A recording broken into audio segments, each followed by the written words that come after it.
कुस्तीमध्ये स्टॅमिना आणि एंड्युरन्स त्याला किती महत्त्व आहे हे तर तुम्हाला माहीतच आहे।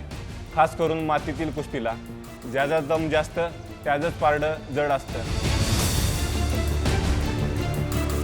यासाठी तुमचा सराव तर महत्त्वाचा आहेच, पण सप्लिमेंटसुद्धा तेवढंच महत्त्वाचं आहे आणि ते आहे कार्डिओलिक।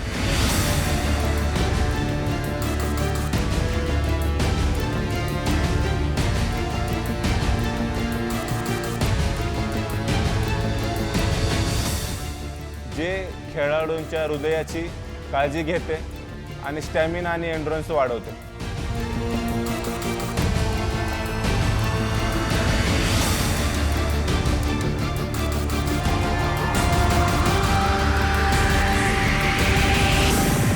मी घेतो, तुम्ही पण घ्या।